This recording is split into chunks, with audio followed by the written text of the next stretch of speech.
Hello and welcome for all of you who are tuned in. You're watching TMH as we present you our daily English news. Our headlines for today: the Tigray government says Abiy Ahmed's series of drone bombings on civilians will not reverse the regime's continuous battlefield losses. WHO condemns attacks on civilians within the Tigray region, and Kenyan president appoints predecessor to peace envoy to Ethiopia, Great Lakes region.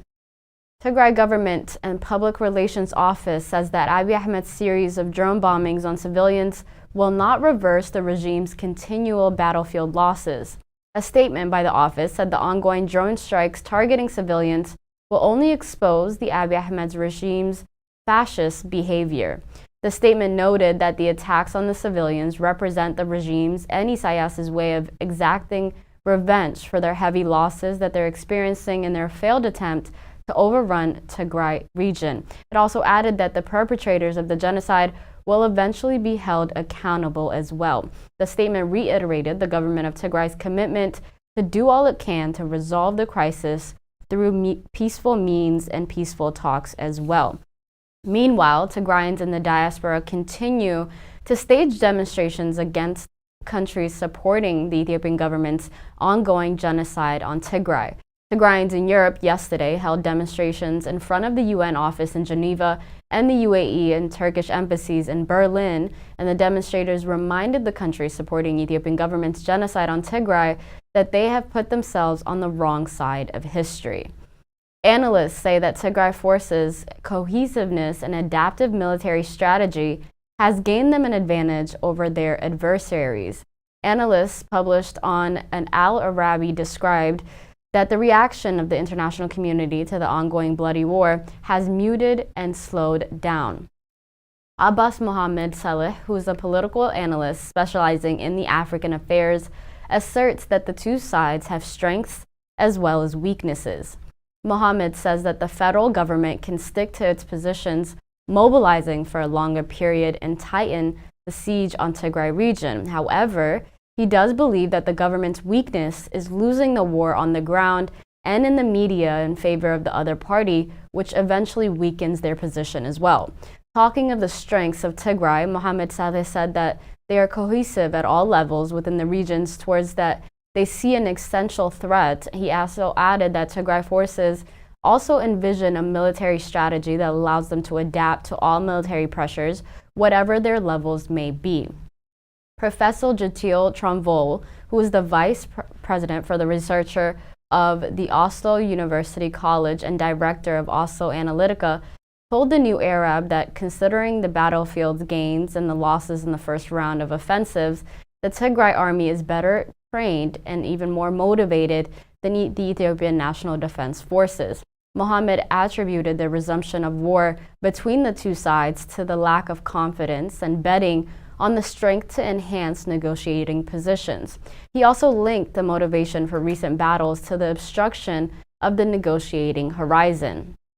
The African mediation process created a void that the fighting parties exploited, he added. Regarding the factors behind the ongoing escalation between the two parties, Mohammed said, explaining that they are related to the conflict's complex nature in which the local overlaps with the national and the regional makes it difficult for the local parties to agree on consensual solutions. Regarding to the muted global reaction to this ongoing war, Tronvol said the international community does not have the necessary interest or knowledge to engage properly with the dire political and security context that is taking place within Ethiopia. It would like to have the option of plausible deniability as the situation is too complex to solve, he added. Tronvol is not optimistic about the peace efforts by the international community, and he also believes that the US and the EU will continue along the same track as before, which has proven to fail. He said that they need to rethink their approach and redesign much more comprehensive, nuanced, multi-pronged strategy. Based on the statements released by the United States and the European Union so far, Tronvol does not have much hope that their current strategy will bear any fruits at all. Eritrea is mobilizing military reservists to bolster the army, which has been adding and aiding neighboring Ethiopia into its fight against the Tigrayan forces. BBC reported that security forces in many areas have been stopping people to check if they're exempt from military conscriptions. Groups of men were carrying as their bid farewell to relatives, and witnesses say that many in the capital of Asmara were given notice on Thursday and moved to the border with Ethiopia's Tigray region within hours, as sources told the BBC.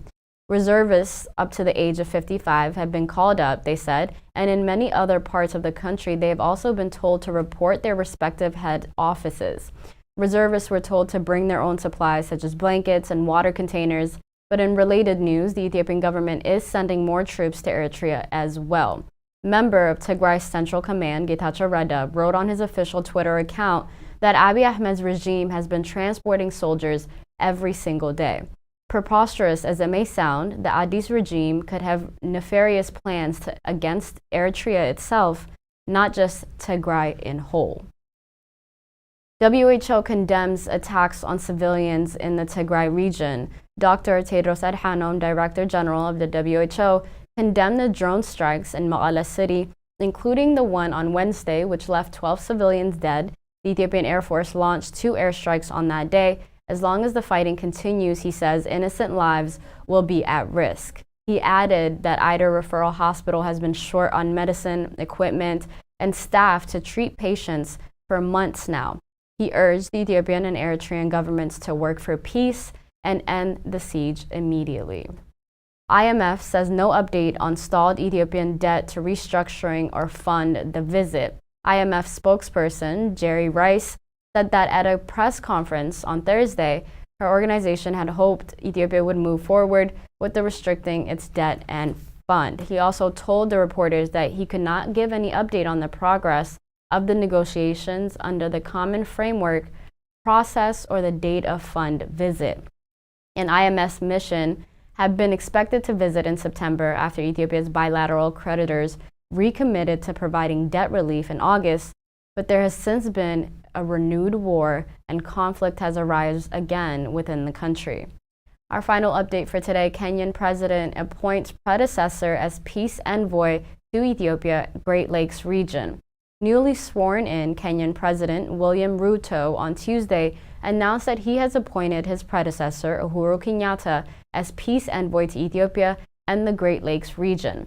Speaking at his swearing-in ceremony in Kenya's capital, Nairobi, Ruto said Kenyatta has agreed to continue chairing discussions on peace initiatives in the greater East African region. I have committed that the government of Kenya and myself in particular will support those initiatives that will be chaired by President Uhuru Kenyatta, as Ruto said. The EU and the US Bureau of African Affairs also welcomed the appointment of Uhuru Kenyatta as peace envoy for the conflict in northern Ethiopia and the eastern DRC. High representatives of the EU's foreign affairs and security policy, Joseph Borrell, and said Kenya is a strong regional actor and that the EU is ready to support its efforts. U.S. Bureau of African Affairs also stated that it's critical time for both conflicts in Ethiopia and the DRC, and that Uhuru's work would be crucial moving forward for the East African region as a whole. That concludes our news for today. Thank you so much for tuning in. Have a wonderful weekend. Bye-bye.